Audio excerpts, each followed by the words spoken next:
अखिल भूमंडलीय सर्व शिरोमणि मुनि समाज के संस्थापक आदि मुनीश्वर योगेश्वर सदगुरुदेव शिव मुनि महाराज की जय।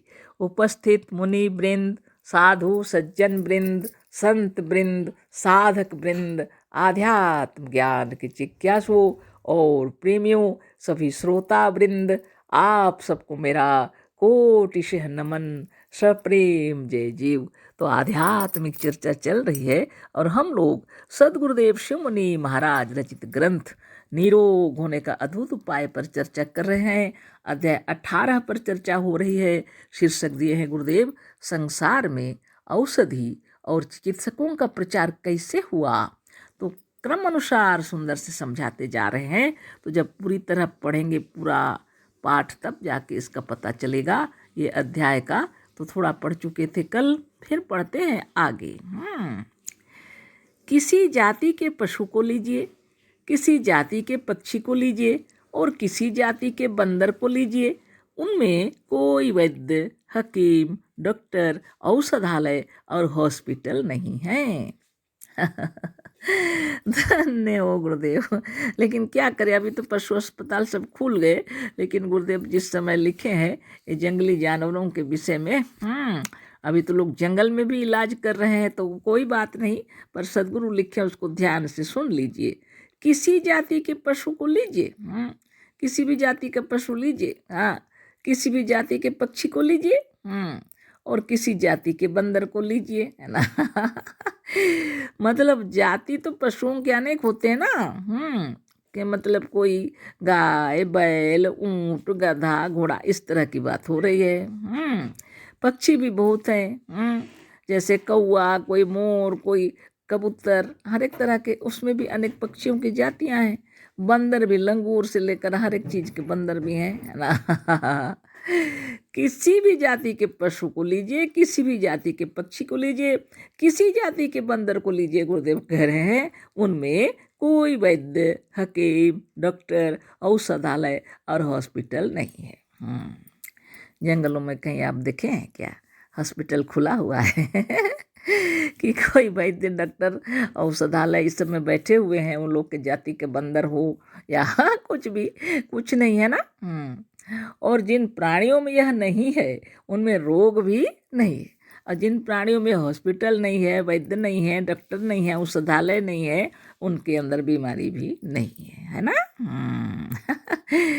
मनुष्य के पालतू पशुओं के लिए डॉक्टर हैं। हाँ, मनुष्य जो पालतू पशु पाल के रखा है उनके लिए डॉक्टर है। अतः इन पालतू पशुओं में भी रोगी भी बहुत हैं, और इसलिए इन पालतू पशुओं में रोगी भी बहुत है। आए दिन डॉक्टर के पास ले जा रहे हैं अपने पशुओं को लोग। सबको पता ही है जो पाले हैं, है ना। यह साफ मालूम होता है कि चिकित्सकों, चिकित्सालयों और औषधालयों को प्रकृति पसंद नहीं करती है। देख लीजिए क्या बोल रहे हैं गुरुदेव। इससे साफ साफ पता चलता है कि चिकित्सकों, चिकित्सालयों, औषधालयों और को प्रकृति पसंद नहीं करती है। और मनुष्यों में भी जब तक यह नहीं थे तब तक रोग भी नहीं थे। और मनुष्यों में भी गुरुदेव कह रहे हैं जब तक यह औषधालय, चिकित्सालय ये सब नहीं थे, डॉक्टर, वैद्य ये सब नहीं थे, ये सब तो बीमारी भी नहीं थी। आगे पढ़ते हैं। अब कहना यह है कि यदि पहले वैद्य और डॉक्टर आदि नहीं थे तो बीच में इनका प्रचार कैसे हो गया। अब गुरुदेव कह रहे हैं यदि पहले वैद्य और डॉक्टर आदि नहीं थे तो बीच में इनका प्रचार कैसे हो गया। इनकी आवश्यकता क्यों पड़ी, इनकी आवश्यकता क्यों पड़ी, गहन विचार है। जिनको हम इस वक्त चिकित्सकों के कहने से रोग कहते हैं वह रोग तो थे नहीं। जिनको आज हम चिकित्सकों के कहने से रोग कहते हैं वह रोग तो थे नहीं। फिर इन औषधियों और चिकित्सकों का प्रचार कैसे हुआ। फिर इन औषधियों का और चिकित्सकों का प्रचार कैसे हुआ। इनके प्रचार के आदि कारण का भी पता चल गया है। इनके प्रचार का आदि कारण, आरंभ का पता भी चल गया है। अज्ञानवश मनुष्य जाति में काम, क्रोध, लोभ और मोह उत्पन्न हुआ। अज्ञानवश मनुष्य के अंदर में काम, क्रोध, लोभ और मोह उत्पन्न हुआ। निश्चित बात है, सब अज्ञान है। काम, क्रोध, लोभ, मोह ये सब में जो फंसे हुए ना, सब अज्ञानी लोग हैं। लोभ और मोह के वशीभूत होकर मनुष्य एक दूसरे के विरुद्ध युद्ध क्षेत्र में लड़ने लगे। लोभ और मोह के वशीभूत होकर मनुष्य एक दूसरे के विरुद्ध युद्ध क्षेत्र में लड़ने लगे। युद्ध क्षेत्र के आहत वीरों की चिकित्सा आवश्यक हुई।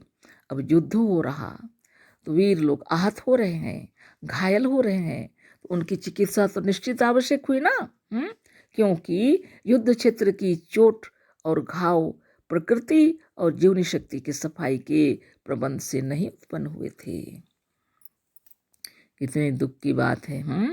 जब युद्ध हो रहा है, एक दूसरे को लोग मार रहे हैं, पीट रहे हैं, चोट पहुंचा रहे हैं, घायल कर रहे हैं, तो यह जो चोट है यह जीवनी शक्ति की ओर से नहीं है, सफाई के लिए नहीं हुई है, ये अप्राकृतिक स्थिति हो गई है ना। यानी लोभ और मोह के वशीभूत होकर मनुष्य एक दूसरे के विरुद्ध युद्ध क्षेत्र में लड़ने लगे। युद्ध क्षेत्र के आहत वीरों की चिकित्सा आवश्यक हुई, क्योंकि युद्ध क्षेत्र की चोट और घाव प्रकृति और जीवनी शक्ति के सफाई के प्रबंध से नहीं उत्पन्न हुए थे। यह अप्राकृतिक और अस्वाभाविक कार्य थे। देखिए कितनी गंभीर बातें हैं, कितनी पीड़ा की बात है। मनुष्य खुद ही अपने लिए ऐसे कार्य आरंभ कर दिया। काम, क्रोध, लोभ, मोह को जिसने वश किया वो लोग योगी हैं, जिसने वश में नहीं किया वैसे ही लड़ाई करते रहते हैं। पहले भी था, अभी भी है, शायद आगे भी होता रहे, इसको कौन रोक सकता है। जब आत्मा ही इस तरह से भ्रमित होकर के, कामी, क्रोधी, लोभी होकर के और मोह उत्पन्न करके एक दूसरे को अपना और पराया समझ करके युद्ध करने लगता है, तब तो घायल होगा ही, आहत होगा ही, और युद्ध क्षेत्र में चोट लगेंगे ही, जो प्रकृति की ओर से नहीं है, यूनि शक्ति के सफाई के प्रबंध से नहीं उत्पन्न हुए। यह अप्राकृतिक और अस्वाभाविक कार्य थे। अतः इनके लिए मनुष्य जाति को एक स्वाभाविक नियम, औषधि और चिकित्सा को चलाना पड़ा। मनुष्य जाति बहुत बुद्धिमान है, इसलिए उसने कुछ ऐसा उपाय किया जिससे स्वाभाविक रूप से इसका घायल हुआ घाव अच्छा हो जाए, पीड़ित व्यक्ति निरोग हो जाए, है ना। उसके लिए औषधि और चिकित्सा को चलाना पड़ा। पर काल पाकर जब कुछ लोगों को यही जीविका हो गई, कुछ लोगों की यही जीविका, काल पाकर समय के बाद, कुछ दिनों के बाद, समय के पार होने पर कुछ लोगों को लगा कि इससे रुपये पैसे की कमाई हो सकती है।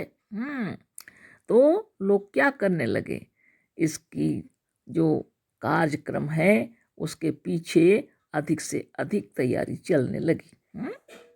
यह अप्राकृतिक और अस्वाभाविक कार्य थे। अतः इनके लिए मनुष्य जाति को एक स्वाभाविक नियम, औषधि और चिकित्सा को चलाना पड़ा।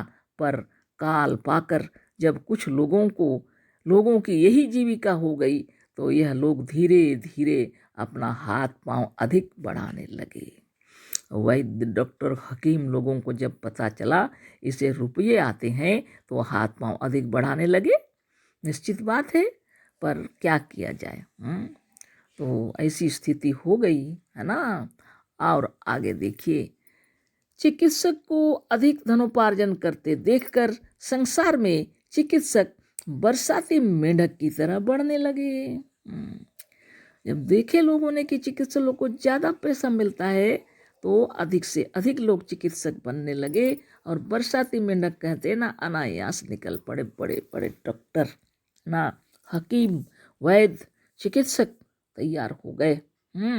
और ज्यों ज्यों संसार में ऐसे लालची चिकित्सक बढ़ते जाते थे, त्यों त्यों रोगी भी बढ़ते गए। देख लीजिए क्या हुआ। तो जब जब चिकित्सक लोग बढ़ते चले गए, लालच के कारण अधिक लोग डॉक्टर, वैद्य, हकीम बन गए, तो बीमारी भी बढ़ती चली गई। और तिल का ताड़ हो गया। जो कोई बीमारी नहीं थी, बीमारी बनकर असाध्य हो गया और बिना डॉक्टर के कोई काम चलने वाला नहीं है। अभी स्थिति ऐसी है, कितनी लाचारी की स्थिति में हम लोग पहुंच गए हैं। जरा कुछ हुआ कि नहीं, सीधे डॉक्टर के पास जाना पड़ता है। खून का जांच अत्यंत आवश्यक है, नहीं तो डेंगू मलेरिया, नहीं तो क्या कुछ क्या क्या कहा, बाप रे बाप। खून में कमी आ जाती है, शरीर घाव हो जाता है भीतर से, बाप रे बाप, कितनी तकलीफ की बात है। ये अस्वाभाविक औषधियों को खा खा करके हम लोग निर्मल निरामय शरीर को कितना पीड़ा और कष्ट पहुंचा रहे हैं हम लोग। बहुत दुख की बात है। काश अगर लोग समझ जाते और योग साधन आरंभ कर देते तो सारी प्रकृति उनकी सहायता करने लग जाएगी, है ना। पंखा पवन है कर रही, जल अग्नि आज्ञा पे खड़ी। ऋषि मुनि संसार में रहते थे, चारों तरफ अमृत भरा हुआ था, आज भी अमृत भरा हुआ है। हम लोग को युद्ध नहीं करना चाहिए, मन ध्यान शांति से रहें सब लोग। तो सर्वे भवन्तु सुखिनः, सर्वे सन्तु निरामया, सर्वे भद्राणि पश्यन्तु, माँ कश्चित् दुःख भाग भवेत्। अहम ब्रह्मास्मि तत्त्वमसि। कल फिर चर्चा होगी। अशेष धन्यवाद, कोटिशः नमन। सद्गुरुदेव शिव मुनि महाराज की जय। सप्रेम जय जीव।